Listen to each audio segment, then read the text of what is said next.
बिस्मिल्लाहिर्रहमानिर्रहीम। In this video I am going to start structure activity relationship part 3।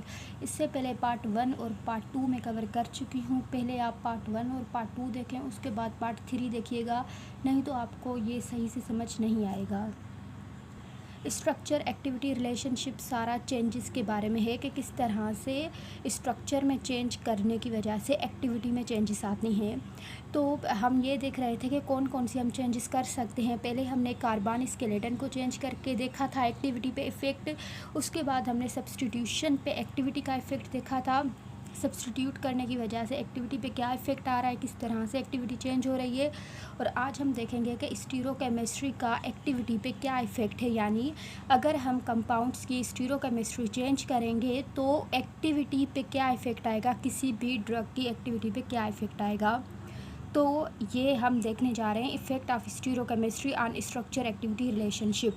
तो stereochemistry क्या होती है, अब आप गौर से सुनिएगा, ठीक है, ताकि आपको सही से समझ आए। स्टीरोकेमिस्ट्री जो है वो 3D स्ट्रक्चर का इफ़ेक्ट होता है फिज़िकल और केमिकल प्रॉपर्टीज़ पे, ठीक है। Effect of 3D structure on physical and chemical properties. अगर हम किसी ड्रग का 3D स्ट्रक्चर चेंज करें तो उसकी फ़िज़िकल और केमिकल प्रॉपर्टीज़ भी चेंज हो जाएंगी।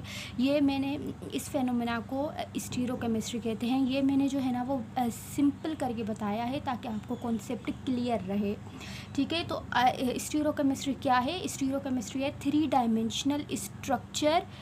डायमेंशनल स्ट्रक्चर को अगर चेंज किया जाए तो उसके चेंज करने की वजह से उस कंपाउंड की या उस ड्रग की फ़िज़िकल और केमिकल प्रॉपर्टीज़ जो हैं वो चेंज हो जाएंगी, ठीक है। और जो कंपाउंड्स ये हमें ये फेनोमेना दिखाएंगे, उन कंपाउंड्स को हम बोलेंगे स्टीरो आइसोमर्स, ठीक है।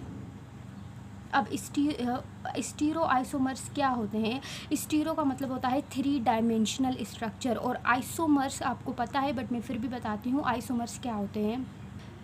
आइसोमर्स कोई ऐसे दो कंपाउंड्स होते हैं जिनका मॉलिक्यूलर फार्मूला सेम होता है बट उनकी फ़िज़िकल प्रॉपर्टीज़ डिफरेंट होती हैं, ठीक है, या केमिकल प्रॉपर्टीज़ भी डिफरेंट होती हैं, ये भी हम कह सकते हैं, ठीक है।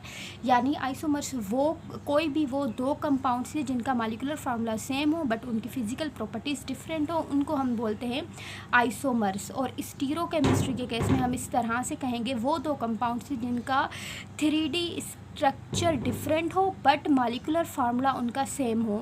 तो अगर उनका 3D स्ट्रक्चर डिफरेंट होगा तो उस वजह से उनकी फ़िज़िकल प्रॉपर्टीज़ या केमिकल प्रॉपर्टीज़ भी डिफरेंट होंगी। क्योंकि हम मेडिसिनल केमिस्ट्री पढ़ रहे हैं तो मेडिसिन के केस में अगर उनकी फ़िज़िकल प्रॉपर्टीज़ या केमिकल प्रॉपर्टीज़ चेंज होंगी तो अल्टीमेटली इन द एंड उनकी फार्माकोलॉजिकल एक्टिविटी भी चेंज हो जाएगी। अब ये वाला पॉइंट मेरा गौर से आप सुने और इसको समझेंगे मैंने क्या बोला है, ठीक है। उसके अलावा फ़िज़िकल प्रॉपर्टीज़ कौन कौन सी होती हैं? पार्टीशन कोएफ़िशिएंट हो गया, पीके, सोल्युबिलिटी, पीएच, तो ये वाली जो है ना वो फ़िज़िकल प्रॉपर्टीज़ होती हैं, ठीक है।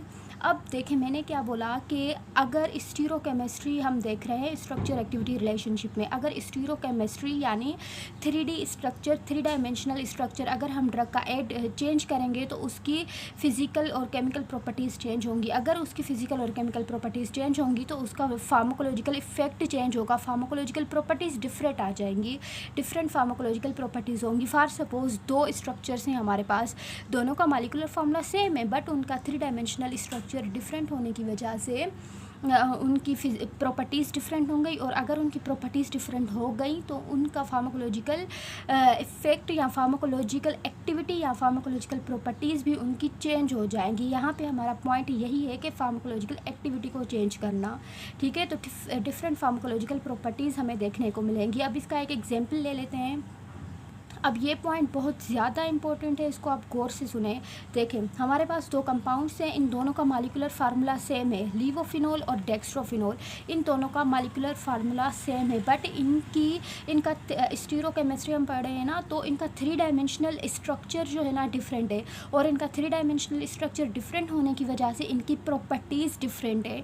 और अगर इनकी प्रॉपर्टीज़ डिफरेंट हैं तो अल्टीमेटली ये दोनों कंपाउंड्स जो है ना सेम मॉलिक्यूलर फार्मूला होने के बावजूद भी ये हमें डिफरेंट एक्टिविटीज़ दिखा रहे हैं, डिफरेंट फार्माकोलॉजिकल एक्टिविटीज़ दिखा रहे हैं। और ये डिफरेंट एक्टिविटीज़ हमें क्यों दिखा रहे हैं? क्योंकि इनका 3D स्ट्रक्चर डिफरेंट है। इनका 3D स्ट्रक्चर डिफरेंट होने की वजह से इनकी प्रॉपर्टीज़ डिफरेंट हो गई, ठीक है। अब लीवोफिनोल और डेक्स्ट्रोफिनोल की कौन सी प्रॉपर्टीज़ होती हैं और इनको हम लीवो और डेक्स्ट्रो क्यों कह रहे हैं? देखें, लीवोफिनोल, अब जब हम लीवोफिनोल का सॉल्यूशन पोलरीमीटर में रखेंगे, ठीक है, उसके बाद हम लाइट की बीम पोलरीमीटर से गुजारेंगे। जब लाइट की बीम लीवोफिनोल से गुजरेगी ना, लीवोफिनोल को क्रॉस करने के बाद लाइट की बीम जो है ना वो जब रोटेट होगी ना तो वो एंटी क्लॉकवाइज रोटेट होगी, ठीक है। एंटी क्लॉकवाइज रोटेट क्यों होगी? क्योंकि लीवोफिनोल जो है ना इसके पास ये ऑप्टिकल एक्टिविटी है कि जो प्लेन पोलराइज्ड लाइट, या सिंपल वर्ड्स में अगर मैं कहूँ कि लाइट की बीम जब उसके पास आएगी ना तो इसकी ऑप्टिकल एक्टिविटी होने की वजह से लीवोफिनोल क्या करेगा, उस लाइट की बीम को जो है ना वो clockwise direction, sorry anti clockwise direction में घुमाएगा, रोटेट करवाएगा, जिसकी वजह से हम इसको लीवोफिनोल कहते हैं। और डेक्स्ट्रोफिनोल जो है ना ये क्या करेगा कि जब हम लाइट की बीम डेक्स्ट्रोफिनोल से गुजारेंगे, डेक्स्ट्रोफिनोल के सॉल्यूशन से गुजारेंगे, तो ये क्लॉकवाइज उस बीम को रोटेट करवाएगा। अब ये इन दोनों की ऑप्टिकल प्रॉपर्टीज़ हैं। ये दोनों जो है ना एक दूसरे के आइसोमर्स हैं, बट ये दोनों जो है ना एक दूसरे के आइसोमर्स होने के बावजूद ये जो है ना वो डिफरेंट तरह से प्लेन पोलराइज्ड लाइट को डिफरेंट रोटेशन में रोटेट करवा रहे हैं। अब ये क्यों इस तरह से रोटेट करवा रहे हैं? क्योंकि इनका 3 डायमेंशनल स्ट्रक्चर एक दूसरे से डिफरेंट है। तो क्या हुआ, इनका 3 डायमेंशनल स्ट्रक्चर डिफरेंट होने की वजह से इनकी प्रॉपर्टीज़ डिफरेंट हो गई। और अगर इनकी प्रॉपर्टीज़ डिफरेंट हो गई हैं तो अब इसका मतलब ये हुआ कि इसकी फार्माकोलॉजिकल एक्टिविटी भी डिफरेंट हो जाएगी, ठीक है। तो लीवोफिनोल जो है ना वो एनाल्जेसिक भी है, नारकोटिक भी है, एंटीट्यूसिव भी है, एंटीट्यूसिव इसकी प्रॉपर्टीज़ हैं। और जो डेक्स्ट्रोफिनोल है ना ये सिर्फ एंटीट्यूसिव इसकी प्रॉपर्टीज़ हैं।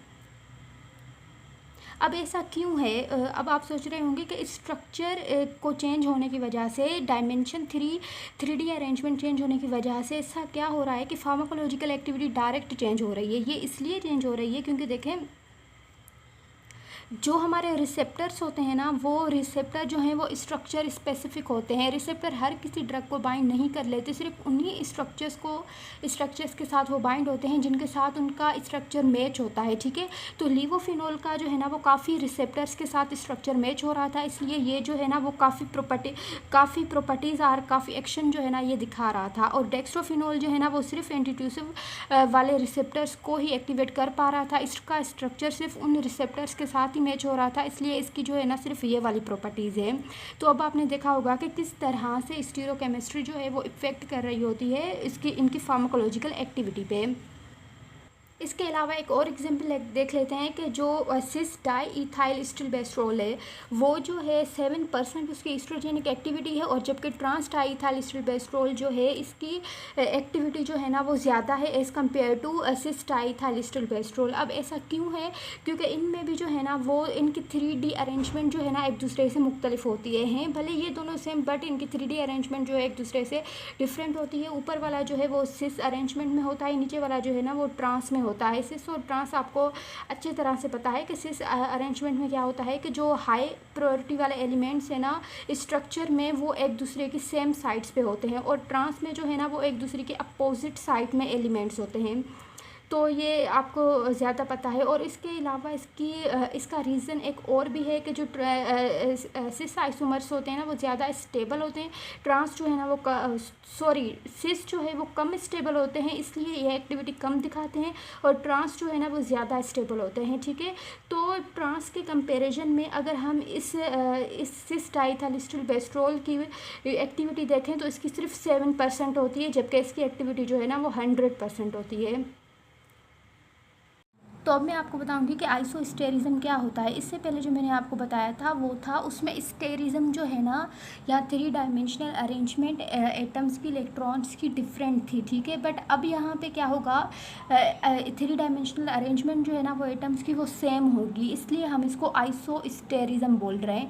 आइसोस्टेरिज्म का मतलब ही यही है कि 3 डायमेंशनल अरेंजमेंट इलेक्ट्रॉन्स की, एटम्स की जो है ना वो सेम होगी, उस फेनोमेना को हम आइसोस्टेरिज्म कहते हैं, ठीक है। तो आइसोस्टेरिज्म में क्या होता है, वो मालिक्यूल्स या आयंस जो है ना उनका identical number and arrangement of electron होते हैं, ठीक है, यानी कि उनमें जो इलेक्ट्रॉन होते हैं ना उनकी अरेंजमेंट और उनका नंबर जो है ना वो सेम होता है, आइडेंटिकल होता है। और जो ऐसे कंपाउंड्स होते हैं या जो ऐसे मालिक्यूल्स होते हैं या आइंस होते हैं उनको हम कहते हैं ये आइसोस्टेयर हैं। आइसोस्टेयर हैं यानी कि ये एक दूसरे के जो है ना वो आइसोस्टेयर इसलिए हैं क्योंकि इनका नंबर ऑफ़ इलेक्ट्रॉन्स और अरेंजमेंट ऑफ इलेक्ट्रॉन्स सेम है, ठीक है। अब इसकी एग्जांपल देख लेते हैं। देखें यहाँ पे है कार्बन मोनोऑक्साइड और नाइट्रोजन, ये दोनों जो है ना एक दूसरे के आइसोस्टेयर हैं। अब आइसोस्टेयर कैसे हैं देखें। अब कार्बन की वैलेंसी जो है वो 4 है, ऑक्सीजन की 6 है, ठीक है। तो 4 और 6 टोटल कितने हुए, ये हो गए 10, ठीक है। और नाइट्रोजन की वो होती है 5। तो यहाँ पे 2 नाइट्रोजन के एटम है, 5 और 5 कितने हो गए ये 10। तो यहाँ भी इलेक्ट्रॉन्स 10 हो गए वैलेंस और यहाँ भी इलेक्ट्रॉन्स 10 हो गए और उनके अरेंजमेंट भी जो है ना वो सेम ही होती है। इसलिए हम जो है ना कहते हैं कि ये दोनों जो है ना एक दूसरे के आइसोस्टेयर हैं। तो हम क्या कर सकते हैं, जहाँ पर कार्बन मोनोऑक्साइड हो तो हम उसको हटाकर उसकी जगह पर ये नाइट्रोजन यहाँ वहाँ पर हम लगा सकते हैं एज कि ये जो है ना कार्बन मोनोऑक्साइड का आइसोस्टेयर हैं। तो इस तरह से ये दोनों जो है ना एक दूसरे के आइसोस्टेयर हैं। तो अब एक दूसरा एग्जांपल देख लेते हैं कि कार्बन डाइऑक्साइड और नाइट्रस ऑक्साइड जो है ना एक दूसरे के आइसोस्टेयर हैं। अब ये आइसोस्टेयर किस तरह से हैं देखें। कार्बन की वैलेंसी जो है वो 4 है और ऑक्सीजन की वैलेंसी है 6। तो ये टोटल जो है ना ये टोटल हो गए 16, ठीक है। और यहाँ पर अगर हम देखें तो नाइट्रोजन की वैलेंसी 5 है और 2 नाइट्रोजन है, ठीक है। तो ये टोटल और ऑक्सीजन की 6 है, तो इसके टोटल वैलेंस इलेक्ट्रॉन जो है ना वो 16 हो जाएंगे और इसके भी 16 हो जाएंगे। तो इसी वजह से ये जो है ना और इनके अरेंजमेंट ऑफ इलेक्ट्रॉन्स भी सेम होती है, इसलिए ये दोनों जो है ना एक दूसरे के आइसोस्टेयर हैं। तो स्ट्रक्चर एक्टिविटी रिलेशनशिप में हम क्या करते हैं कि एक आइसोस्टेयर को रिप्लेस कर देते हैं दूसरे आइसोस्टेयर से, जिसकी वजह से एक्टिविटी तकरीबन सेम रहती है, बट हमें थोड़ा बहुत इसका फ़ायदा हो जाता है क्योंकि उसकी कुछ प्रॉपर्टीज़ जो हमें चाहिए होती हैं ना वो हमें मिल जाती हैं। अब देख लेते हैं कि बायो आइसोस्टेरिज्म क्या होता है। बायो आइसोस्टेरिज्म ये भी सेम इस आइसोस्टेरिज्म की तरह ही होता है, बट इसमें जो है ना हम ड्रग्स की बात करते हैं, ठीक है। ड्रग्स, अब इसमें क्या होता है कि जो लीड कंपाउंड होता है हमारा, जो कि एक इनिशियल पेरेंट कंपाउंड होता है जो कि थेराप्यूटिक एक्टिविटी दिखा सकता है, ठीक है। उस लीड कंपाउंड के स्ट्रक्चर में हम चेंजेस करेंगे। तो जैसे लीड कंपाउंड के स्ट्रक्चर में हम चेंजेस करेंगे तो उससे एक न्यू एनालॉग बनेगा, ठीक है। और उस न्यू एनालॉग की जो है ना as compare to lead activity जो है ना वो डिफरेंट होगी। तो जैसे लीड कंपाउंड में स्ट्रक्चरल हम चेंजेस करते जाएंगे तो न्यू एनालॉग्स बनते जाएंगे और एनालॉग्स जो है ना हमें डिफरेंट एक्टिविटीज़ दिखाते जाएंगे। पर यहाँ पर हम आइसोस्टेरिज्म को देख रहे हैं तो न्यू एनालॉग जो बनाएंगे ना हम वो इस तरह से बनाएंगे कि सब्सटीट्यूशन करेंगे आइसोस्टेयर्स की, ठीक है। यानी एक फंक्शनल ग्रुप को हटाकर सब्सटीट्यूशन का मतलब कि एक फंक्शनल ग्रुप को हटाकर उसकी जगह पे हम दूसरा लगाएंगे, पर वो दूसरा जो लगाएंगे ना वो आइसोस्टेयर होगा, यानी कि उसके अरेंजमेंट और नंबर ऑफ़ इलेक्ट्रॉन जो है ना वो सेम होंगे। तो जो आइसोस्टेयर होते हैं इनकी बायोलॉजिकल एक्टिविटी जो है वो सिमिलर होती है, उसके अलावा इनकी इलेक्ट्रॉनिक एंड फंक्शनल कैरेक्टरिस्टिक भी सेम होते हैं। आइसोस्टेरिज्म की वजह से हमें क्या क्या फ़ायदे हो सकते हैं, इसकी वजह से क्या होता है कि जो बायोलॉजिकल प्रॉब्लम्स हमें आती हैं ना वो रिज़ॉल्व हो सकती हैं। वो किस तरह से रिज़ॉल्व हो सकती हैं देखें। फॉर सपोज़ हमारे पास कोई भी ड्रग है, ठीक है, और उस ड्रग के ग्रुप उसका जो स्ट्रक्चर है उसमें कोई ऐसा फंक्शनल ग्रुप है जो उस ड्रग को जो है ना वो बॉडी फ्लूइड्स में सोल्यूबलाइज नहीं होने देता, ठीक है। वो कोई लिपिड इन नेचर है वो कोई फंक्शनल ग्रुप। तो हम क्या करेंगे, उसको बॉडी फ्लूइड्स में सोल्यूबलाइज नहीं होने देता, तो ये जो है ना वो बायोलॉजिकल प्रॉब्लम आ रहा होता है हमें। तो हम क्या करेंगे, उस फंक्शनल ग्रुप को हम हटाकर उस जैसा हम कोई दूसरा आइसोस्टेयर फंक्शनल ग्रुप लगा देंगे। बट वो जो है ना अब क्या होगा, उसकी एक्टिविटी जो है ना उसकी जो प्रॉपर्टीज़ जो है ना कुछ इस तरह की होंगी कि वो बॉडी फ्लूइड्स में जो है ना वो सोल्यूबलाइज हो जाएगा, ठीक है। ये एक एग्जांपल दे रही हूँ समझाने के लिए, ठीक है। तो इस तरह से जो बायोलॉजिकल प्रॉब्लम्स होते हैं ना वो रिजॉल्व हो सकते हैं आइसोस्टेरिज्म की वजह से, ठीक है। उसके अलावा क्या होता है कि आइसोस्टेयर जो है ना, आइसोस्टेरिज्म करने की वजह से आइसोस्टेरिंग जब हम चेंजेस लाते हैं स्ट्रक्चर में, न्यू आइसोस्टेयर लगाकर जो चेंजेस लेके आते हैं वो जो है ना ड्रग की पोटेंसी को बूस्ट करते हैं। ठीक है, पोटेंसी को इस तरह से बूस्ट करते हैं कि उसकी रिसेप्टर के साथ बाइंडिंग एफिनिटी ज़्यादा कर देते हैं। तो अगर बाइंडिंग एफिनिटी ज़्यादा होगी तो अल्टीमेटली जो है ना वो पोटेंसी ज़्यादा हो जाएगी। उसके अलावा साइड इफ़ेक्ट्स को भी रिड्यूस करते हैं कि यानी जो फंक्शनल ग्रुप साइड इफ़ेक्ट दिखाएगा ना उसको हम रिप्लेस करके उस जैसा हम दूसरा लगाएंगे, बट वो दूसरा जो होगा ना वो उस जैसा साइड इफ़ेक्ट नहीं दिखाएगा। इसके अलावा ड्यूरेशन ऑफ एक्शन भी इम्प्रूव होती है, यानी जब मेटाबॉलिज्म हो रही होती है तो जो फंक्शनल ग्रुप ज़्यादा मेटाबॉलिज्म की तरफ जाएगा ना, ज़्यादा इंजाइम्स की तरफ वो उसकी अट्रैक्टिबिलिटी होगी, ज़्यादा इंजाइम उस फंक्शनल ग्रुप पे अगर अटैक करेंगे ना तो हम वो फंक्शनल ग्रुप हटा देंगे, जिसकी वजह से ड्रग की मेटाबॉलिज्म जो है ना वो कम होगी। तो अगर मेटाबॉलिज्म ड्रग की कम होगी तो वो ज़्यादा टाइम सिस्टमेटिक सर्कुलेशन में रहेगी और ज़्यादा एक्शन दिखाएगी और उसका ड्यूरेशन ऑफ एक्शन इस तरह से ज़्यादा हो जाएगा। उसके अलावा बायोलॉजिकल एक्टिविटीज़ भी उसकी जो है ना वो चेंज हो जाएंगी। अब इसकी एक एग्जांपल देख लेते हैं। देखें, ये जो है ना स्ट्रक्चर है हाइपोजेंथाइन का। ठीक है, अब हाइपोजेंथाइन का स्ट्रक्चर देखें आप, यहाँ पर जो है ना हाइड्रॉक्सिल ग्रुप लगा हुआ है। अब हम क्या करेंगे, इस स्ट्रक्चर में जो हाइड्रॉक्सिल ग्रुप लगा हुआ है ना, इसको हटाकर इसकी जगह पे अगर हम कोई दूसरा आइसोस्टेयर इस जैसा कोई दूसरा फंक्शनल ग्रुप लगा दें जो कि इसका आइसोस्टेयर हो, तो क्या होगा, हाइपोजेंथीन की प्रॉपर्टीज़ जो है ना वो इम्प्रूव हो जाएंगी। ठीक है,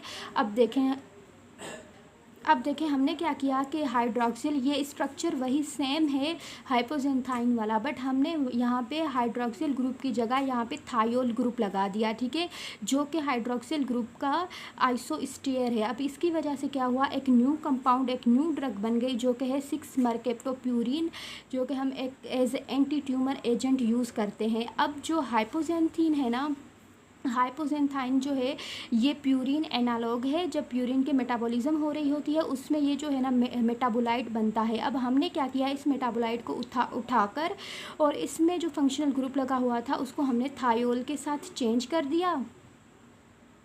तो थायोल के साथ चेंज करने की वजह से एक न्यू सिंथेटिक प्यूरिन एनालॉग बना दिया हमने, जिसको हम कह रहे हैं 6-मरकेप्टोप्यूरिन, जो कि एक एंटी ट्यूमर एजेंट है। अब आ गई बात के जो थायोल ग्रुप है वो हाइड्रोक्सिल ग्रुप का वो आइसोस्टेयर किस तरह से है। अब देखें, हाइड्रोक्सिल ग्रुप जो है हमारा, उसमें है ये जो हाइड्रोक्सिल ग्रुप है हमारा इसके पास एक ऑक्सीजन है और दूसरा हाइड्रोजन है। ऑक्सीजन के वैलेंस इलेक्ट्रॉन 6 हैं और हाइड्रोजन का वैलेंस इलेक्ट्रॉन 1 है, तो 6 और 1 हो गए 7। ठीक है, तो इसके पास 7 वैलेंस इलेक्ट्रॉन है और इसके पास कितने हैं, सल्फ़र के वैलेंस इलेक्ट्रॉन 6 हैं, हाइड्रोजन का 1 है, तो इसके पास भी वैलेंस इलेक्ट्रॉन 7 आ गए।